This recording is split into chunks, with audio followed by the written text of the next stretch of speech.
fils, il a 6 ans à l'époque, a un petit accident, urine sur son siège. Et je me dis, c'est bizarre, tu vois. Les 15 jours qui suivent, je vois qu'il est très maigre, il boit énormément, il urine énormément. Puis je me suis dit, mais qu'est-ce qui se passe? Il était en retrait, il supportait pas les bruits. Il nous imposait le silence. Et quand il fait ce pic au doigt, il était à quasiment 5 grammes. Vraiment, un immeuble m'est tombé dessus. AVS avec Philippe Robichon.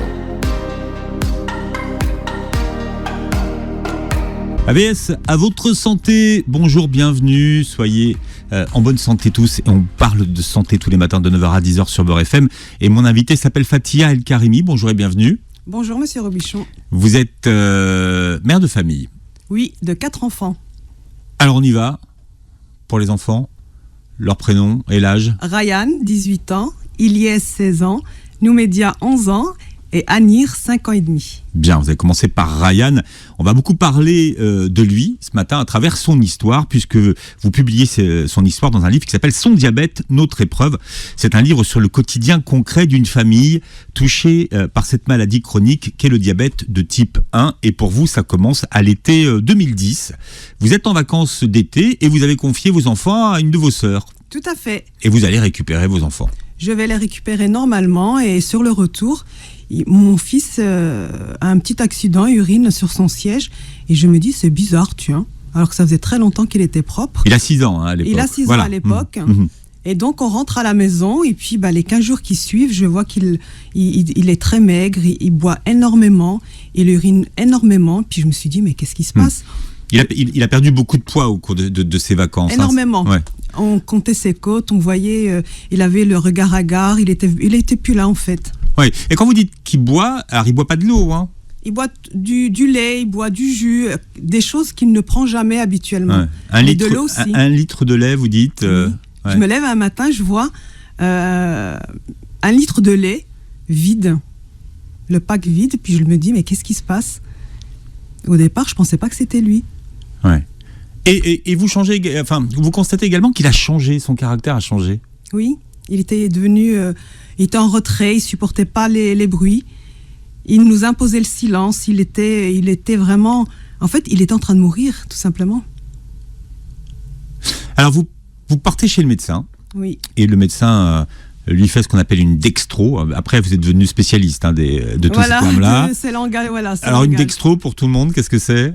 C'est un pic au doigt pour connaître la glycémie. Et quand il fait ce pic au doigt, il était à quasiment 5 grammes. Et là, ça a été vraiment, comme je dis toujours, un immeuble m'est tombé dessus. Il me dit, il faut filer aux urgences tout de suite. Oui, vous comprenez pas pourquoi l'urgence, d'aller aux urgences justement. Il me parle de diabète. Pour moi, le diabète égale mort. Le diabète, c'est pour les personnes âgées, donc je ne comprenais absolument rien. Alors, il vous explique que votre fils est malade et qu'il va avoir besoin de vous tout au long de sa vie. Alors, c'est bizarre comme diagnostic.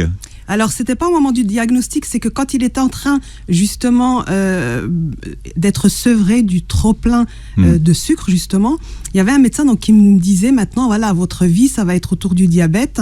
Et elle me dit, à ce moment-là, que votre fils aura besoin de vous, donc soyez forte. Ouais. Votre ancienne vie n'est plus, il faut l'oublier, car vous allez commencer un nouveau chapitre. Le témoignage que vous faites est intéressant pour tous les parents qui nous écoutent et qui découvrent qu'un de leurs enfants est diabétique, puisqu'effectivement, vous avez quand même maintenant 13 ans de recul par rapport à la maladie. Vous dites que le diabète, c'est une école à vie, qu'on en apprend tous les jours et que l'apprentissage est régulier. Exactement. Au départ, lorsque le diabète arrive à domicile, on ne connaît rien. Pour moi, c'était un intrus, comme je disais. Mais c'est soit on l'accepte, on ne l'accepte pas. Quand on l'accepte, on va apprendre à le connaître. Et justement, on va être à l'affût de tout ce qui se passe autour du diabète, notamment des effets secondaires, notamment des traitements ou des protocoles mis en place, parce que tout le monde n'est pas soigné de la même façon. Moi, mon fils, il a eu la chance de tomber sur une diabétologue vraiment extraordinaire. Alors dans une unité de soins qui venait de s'ouvrir d'ailleurs, hein, donc tout à fait. C'est quand même, voilà, c'est vrai qu'aussi c'est important la prise en charge à ce moment-là. La prise en charge, je pense que c'est ce qu'il y a de plus important dans le diabète, parce qu'une prise en charge réussie, c'est une prise en charge justement qui vous permet de vivre avec le diabète dans les meilleures conditions. Ouais. Et nous, on a eu cette chance-là. Là, c'était un service de pédiatrie qui inaugurait justement son service de diabéto. Alors, je ne sais pas depuis combien de temps il l'avait ouvert, mais c'était vraiment tout neuf. Et donc là, à ce moment-là, il nous dit, c'était une dame extraordinaire par ailleurs, qui nous dit, voilà, il y a 2 protocoles. Est-ce que vous voulez que votre fils on lui injecte de l'insuline à travers un stylo, en fait, ou alors une pompe? Je vous avoue que nous, on connaissait rien, donc... Oui, quand on débarque, effectivement, ouais. Puis surtout quand il faut piquer son propre fils, quoi. Parce que l'insuline, il avait 6 ans, c'est à nous de le piquer, et c'est vrai qu'inconsciemment, j'ai refusé.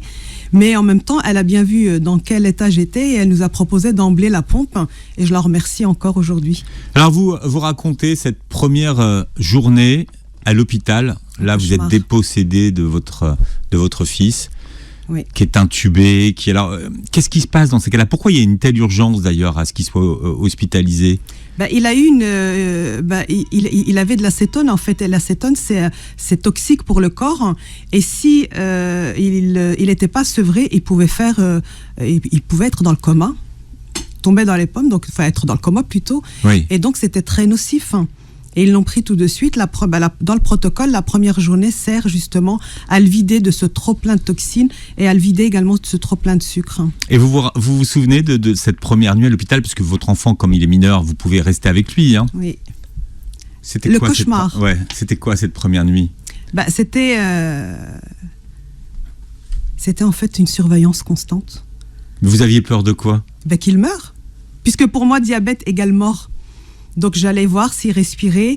D'ailleurs, les infirmières passaient régulièrement pour faire soit le dextro, soit pour faire un prélèvement sanguin pour vérifier justement son état de santé. Oui, mais même en pleine nuit en fait. Je ne savais pas ça, qu'ils viennent faire des prélèvements même en pleine nuit.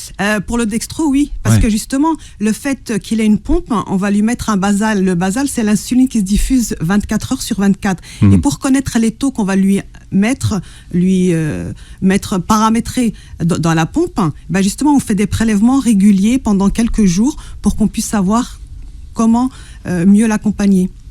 Alors vous rencontrez d'autres parents qui, comme vous, ont échoué, parce que vous parlez d'un naufrage dans l'hôpital, et tous les parents n'ont pas la même réaction finalement par rapport à l'acceptation de la maladie. Non, on n'a pas la même... Alors déjà, au départ, on apprend, et c'est vrai que même quand on accepte, moi je suis croyante, donc j'ai accepté, mais finalement, je me suis aperçue que même quand on accepte, on fait un mini déni, parce que quelque part, on se dit pourquoi nous? Sauf qu'il y a des personnes qui le rejettent d'emblée. Et donc moi, j'ai eu cette chance-là. D'ailleurs, je le raconte dans le livre, je rencontre un jeune qui vient de nulle part. Un ado. Tout à fait. Qui erre dans l'hôpital. Voilà. Mais vous dites, je suis la vieille qui va parler à l'ado. Tout à fait. Mais c'est ce que vous dites en plus. Tout à fait, puisque je me dis, un jeune. Oui. Moi, quand j'avais 15 ans, toutes les personnes qui avaient 30 ans, plus de 30 ans, voire 25 ans, voilà. Daron. Voilà, c'est des darons. Là, il vient me parler. Et en plus, pour moi, c'était une mine d'or. En tant que maman, je me dis, tiens. Ouais, il vous dit des horreurs quand même. Il était super flippant, le gars. Pas de filtre. Ouais. Alors, lui-même est diabétique. Tout à fait. Et il vous explique comment est organisé l'hôpital. Et il vous dit surtout ce qu'il y a dans la chambre du fond. Oui, voilà. Un enfant de 2 ans et demi qui était justement en fin de vie suite à un cancer. Et c'est vrai que quand il m'a dit ça, parce que je voyais bien qu'il y avait des parents qui sortaient de là, qui pleuraient, qui n'étaient pas bien. Mais quand il m'a dit ça, là, j'ai l'impression d'avoir eu vraiment, quand je dis une deuxième claque, c'est le cas. Parce que je me dis, moi, mon fils, il est à côté de moi aujourd'hui, j'ai de l'espoir, il y a quelque chose qu'on peut faire. Là, le petit de 2 ans et demi, on a dit à ses parents, ça y est, il est en fin de vie. Qu'est-ce qu'il vous dit d'autre, cet ado? Qu'est-ce qu'il vous apprend d'autre sur la maladie? Alors moi, justement, je voulais qu'il m'apprenne la vie d'après. C'est-à-dire que quand on grandit, quand on est à l'extérieur, comment ça se passe? Il m'a dit que des horreurs finalement, parce qu'il me dit, lui, son diabète est complètement déséquilibré. Il prend de la nourriture, il dérobe de la nourriture pour justement... Il va voler de la nourriture. Voilà. Ouais. Et donc du coup, je me dis, mon Dieu, qu'est-ce qui m'attend? Le chemin va être long. Ouais. Et puis il y a cette scène d'une rare violence où Ryan a faim. Et qu'est-ce qu'il vous dit à ce moment-là? Alors à 17h, parce que justement quand on l'a sevré, donc il avait quasiment plus de sucre, il me regarde, et il me dit, alors toi, attendez. Qu'est-ce qu'il vous dit exactement? Il me dit, va t'acheter un grec parce que toi, tu peux manger. Moi, je ne peux pas manger. Il me dit ça, mais violemment. Et je me retourne, je me dis, qu'est-ce qui se passe? Pourquoi il me dit ça? Pourquoi il me dit ça? Et il dit, tout ça, c'est de ta faute. Voilà. Parce que c'est moi qui l'ai emmené à l'hôpital. Ou pas. Parce qu'aujourd'hui... vous êtes jamais revenu sur cette conversation? Il s'en souvient pas. Il s'en souvient pas, et c'est vrai que avec le travail que je fais sur moi, avec ce pouvoir de conscience et de mémoire familiale, eh bien, je me dis peut-être qu'il y a un lien. Dans chaque mot prononcé, il y a peut-être un lien. Vous vous êtes interrogé sur cette, justement en parlant d'histoire familiale, parce que souvent le diabète de type 1 est une maladie génétique. Donc est-ce que dans votre histoire familiale, à vous et à votre mari, il y a des antécédents d'une grand-mère, peut-être d'un grand-père diabétique? Alors, le diabète de type 1, a priori, n'est pas une maladie génétique. C'est-à-dire que les gènes les gènes ne sont pas touchés. Par contre, c'est vrai qu'il y a une prédisposition génétique, justement, à contracter cette maladie-là. Effectivement, dans ma famille, dans ma belle famille, il y a des diabètes de type 2. Après, type 1, je n'en sais rien. Oui. Mais quand on connaît, en fait, le lien entre un ressenti et la maladie déclarée, mais pour cela, voilà, il faut aller... justement, actuellement, je suis en train de faire une formation qui me permet de faire le lien, en fait, de donner du sens à une maladie. Quel ressenti? Pourquoi? Et quelle lignée familiale? Oui, familiale. Et c'est beaucoup plus facile quand on sait que dans sa famille, enfin, on est plus facilement préparé quand on sait que dans sa famille, il y a des membres qui ont été touchés, que là, subitement, ça tombe comme... Voilà. Moi, quand j'ai été très perturbée, parce que dans ma famille proche, on n'a jamais été malade. La maladie, à part mal de tête, on ne sait pas ce que c'est. Ouais. Mais quand c'est son propre enfant qui est touché, c'est autre chose, finalement. C'est autre chose. Et c'est vrai que le parent, lui, eh bien, là, finalement, moi, je dis, on va dans le royaume de la peur. Vraiment, le royaume de la peur. Et on a toutes les angoisses, on s'isole.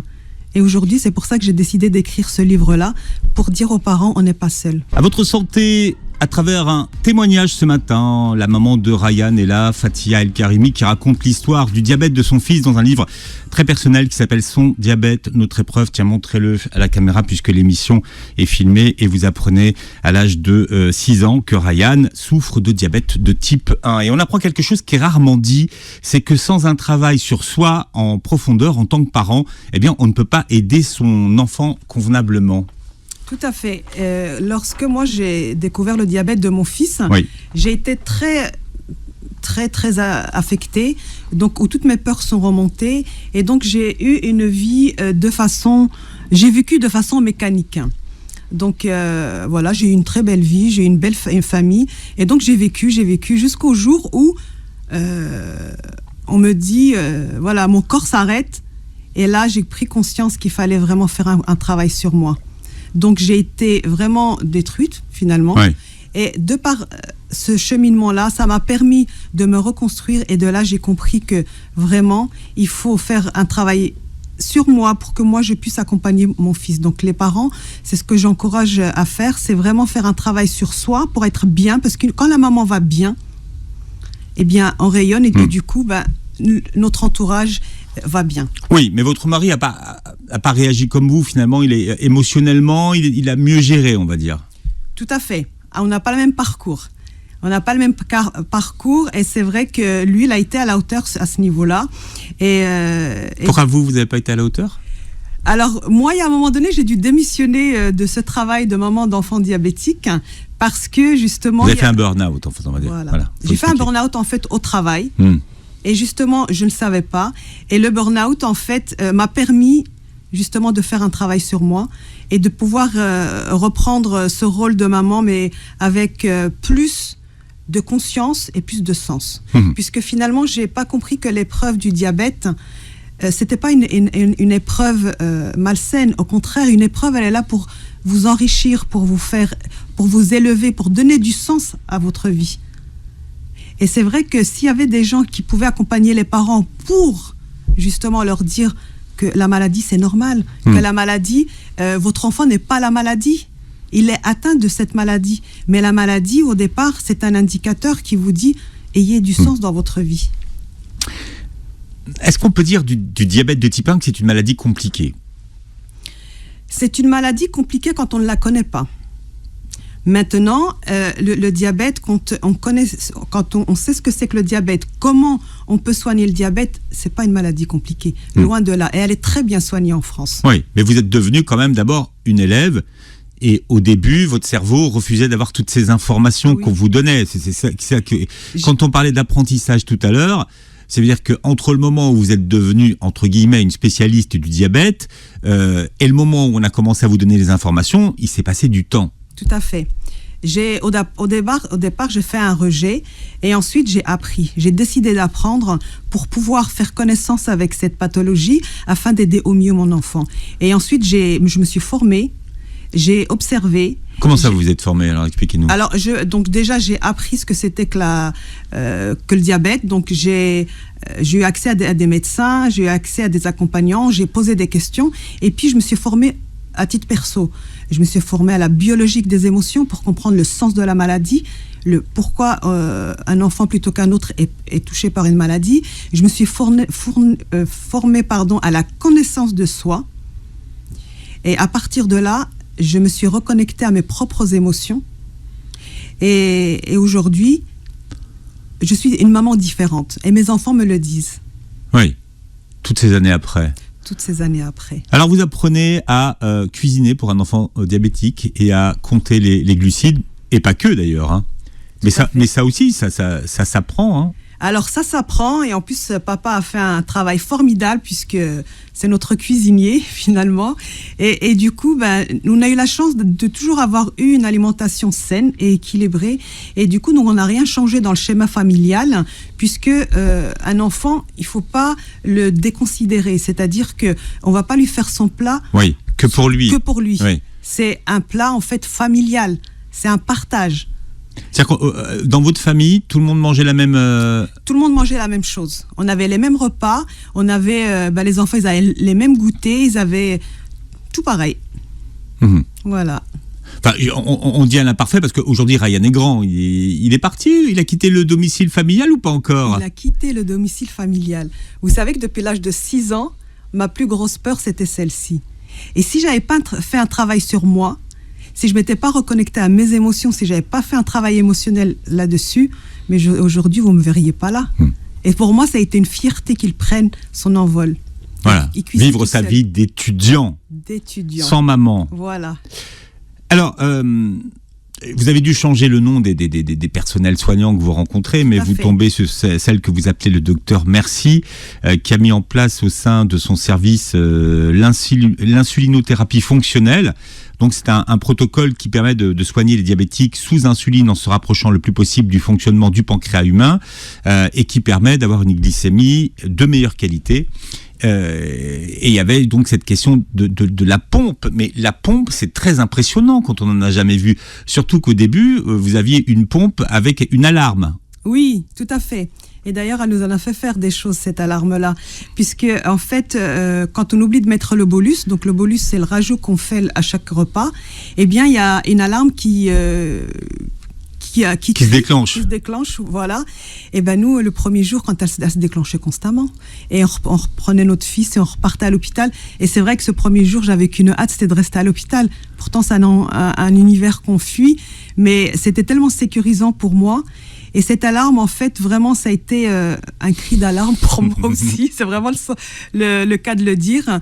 Et ça m'a fait prendre conscience aussi que, franchement, on a vraiment eu un accompagnement extraordinaire, vraiment. Puisque malgré qu'on était à distance, j'appelais l'infirmière qui s'occupait de nous. Que vous appelez Marjorie dans le livre. Marjorie, notre petite fée. Ça s'appelle Marjorie en vrai? Non. Non, bon. Spéciale dédicace à Marjorie. Elle s'appelle Virginie. Ouais. Mais c'est vrai que on dit toujours quand ça va pas, mais en France on a quand même la chance d'avoir un service de santé et des personnels de santé qui sont formidables, il faut quand même le dire. Alors en France on a un très très bon vraiment, le diabète, il est très bien soigné. On a des bons protocoles, on a des belles personnes qui nous suivent. Vous savez, moi, si aujourd'hui, je viens de quitter mon travail pour justement accompagner les parents d'enfants diabétiques, j'ai pris conscience d'une chose le jour où je suis allée au Maroc et qu'un jour, mon mari rentre comme ça, il me dit, tiens, il y a un enfant diabétique de 5 ans qui refuse de se lever pour manger, puisque là-bas, à l'époque, alors pas tout, hein, c'est dans des villages, et en fait, on injectait de l'insuline avec des seringues qu'on stérilisait sur du feu. Et donc, ça devait faire tellement mal, en fait, qu'il ne voulait pas se réveiller. Oui. Non, on ne se rend pas toujours compte de la chance qu'on a en France d'avoir un tel système de santé à la pointe. Hein. On a vraiment alors, je dirais pas... Alors, à la pointe, vous savez, aujourd'hui, il y a quand même... vous allez au Canada, ils sont quand même beaucoup plus avancés que nous en France. Il faut dire que les Canadiens, c'est encore autre chose. Voilà. Ils sont intellectuellement en plus très avancés. Voilà. Mais en France, on a un système médical qui est très performant. Et vraiment, moi, je remercie le bon Dieu, justement, que mon fils ait eu le diabète ici, pas ailleurs, je pense. Ryan, à l'annonce de sa maladie, va changer, de changer de caractère, de comportement. Mais vous dites que finalement, les enfants, parce que les parents s'inquiètent, ils ont une faculté d'adaptation incroyable. Tout à fait. Ils s'adaptent à chacun. Et c'est vrai que moi, je pensais qu'au départ, il n'avait pas accepté sa maladie, mais c'est moi, en fait, qui lui mettais mon stress. Et donc, finalement, le stress, en fait, lui, il le ressentait. Et il le ressentait et il rejetait ce stress-là comme moi je lui mettais. Vous voyez, je l'obligeais à manger alors qu'il n'avait pas faim parce que j'avais peur qu'il meure. Donc lui, justement, il a absorbé mon stress et je pense que c'est ça. C'est ça vraiment que je veux prévenir les parents justement de ne pas transmettre le stress parce que c'est déjà difficile pour les enfants d'avoir cette pathologie-là et faire un travail sur soi, c'est préserver son enfant justement et avoir un diabète équilibré. Les enfants sont des éponges et souvent les parents anticipent le stress de leur enfant mais c'est eux qui sont stressés. C'est ça. On a l'impression de vouloir faire le bien en fait pour l'enfant, mais finalement on projette nos peurs, on projette tout notre stress sur eux et c'est ça qui fait que par la suite il y a un déni, il y a un rejet de la maladie qui se fait. Mais d'un autre côté, vous vouliez peut-être trop le protéger votre fils, c'est ça. Moi, c'est depuis toujours, de toute façon pour mes enfants, ma seule préoccupation, c'est de les protéger. Ça a toujours été ça. Et lorsque lui, il est tombé malade, c'était une surprotection. Et là, j'ai vu en fait que vraiment, quand on ne fait pas cette prise de conscience, on peut vraiment créer des dégâts très, très importants.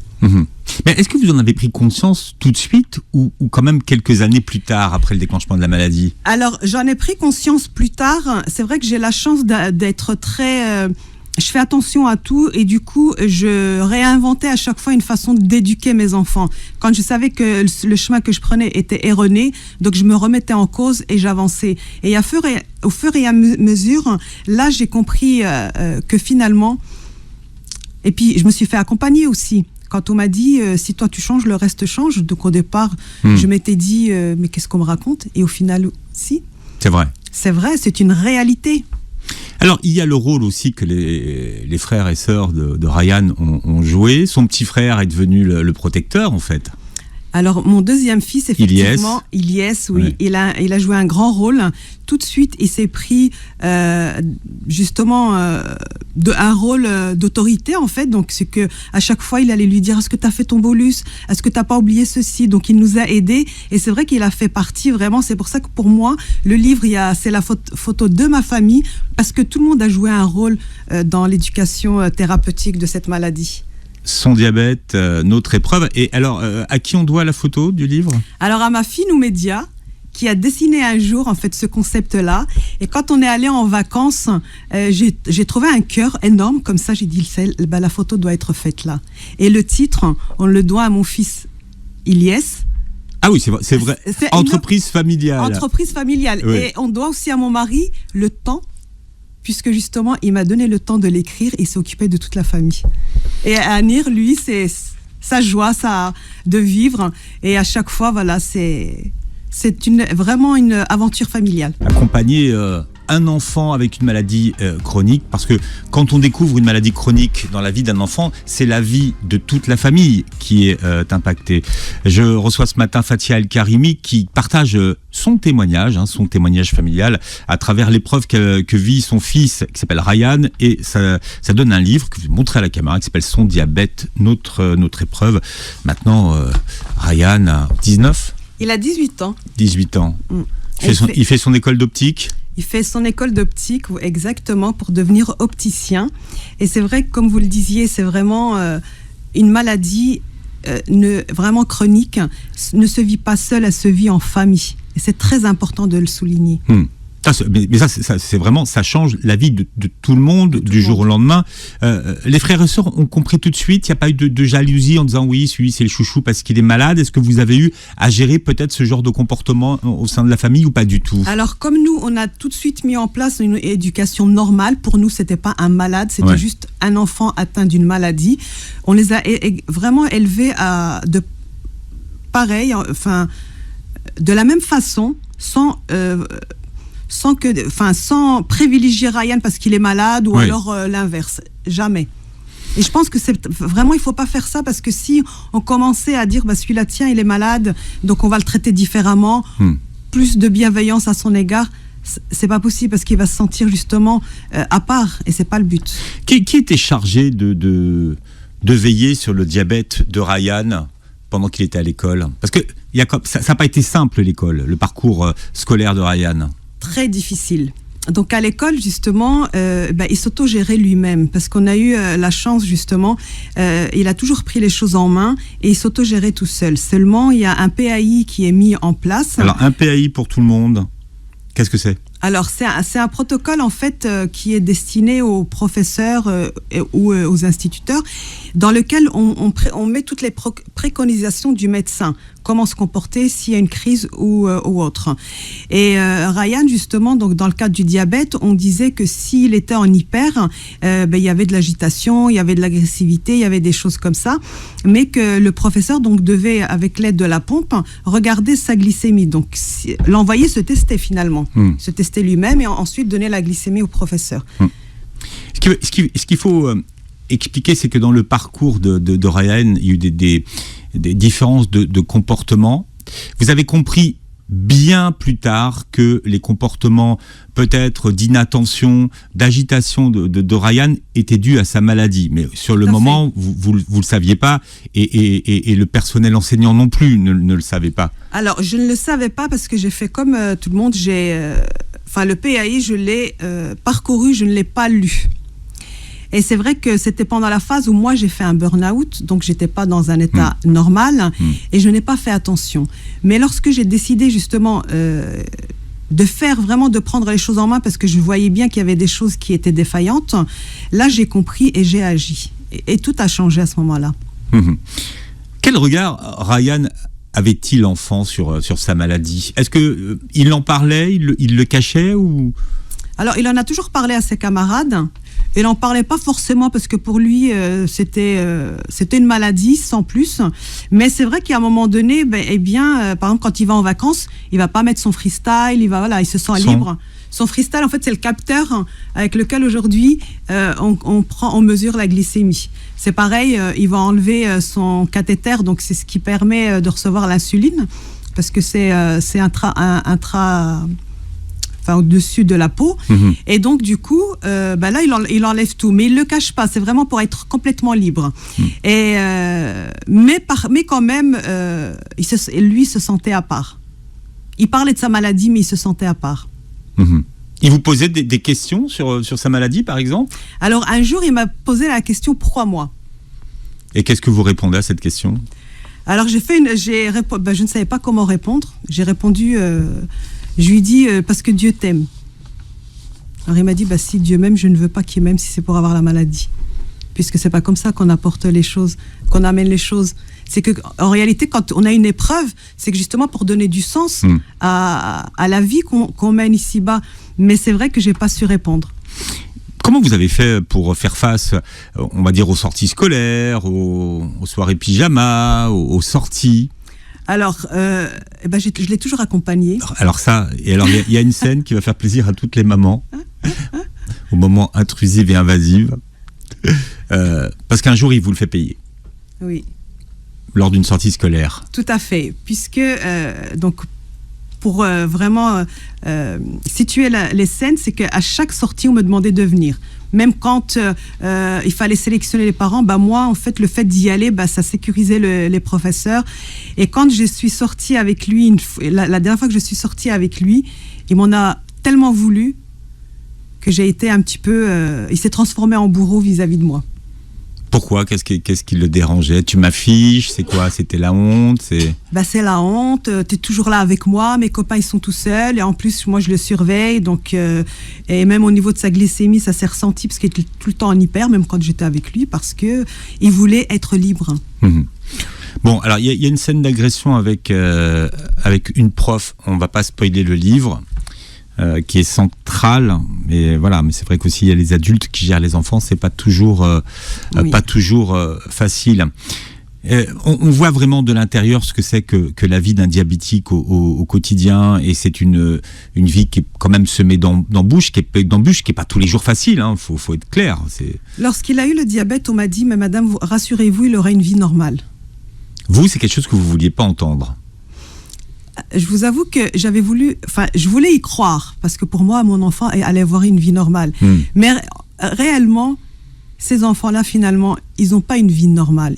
Je dis qu'ils ont une vie extraordinaire. Parce que justement, malgré ce qu'ils ont, ils se battent.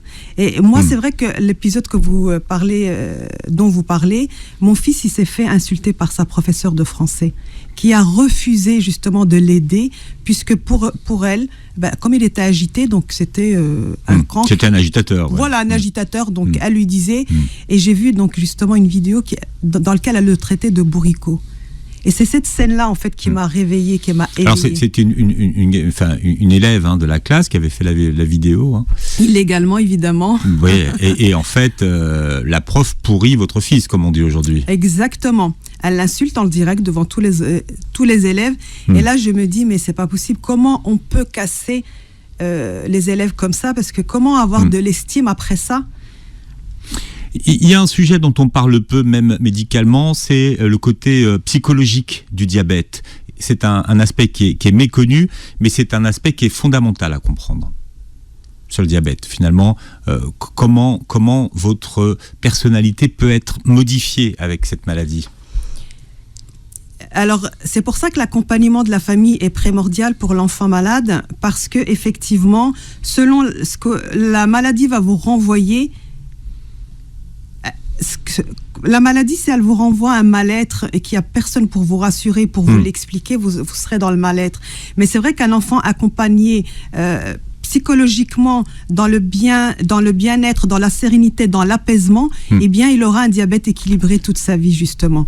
Alors, vous avez posé une question à votre fils, à Ryan. Vous lui avez demandé s'il souhaitait guérir de sa maladie. Qu'est-ce qu'il vous a répondu ? Il m'a dit non. Pourquoi ? Justement, je lui ai demandé pourquoi, et là il me dit toute ma vie j'ai vécu comme ça, je vois pas pourquoi changer, je suis bien. Donc moi je me dis deux choses. Alors finalement sa vie lui convient, ou alors parfois vous savez quand on a toujours été malade, est-ce que justement il n'est pas devenu la maladie ?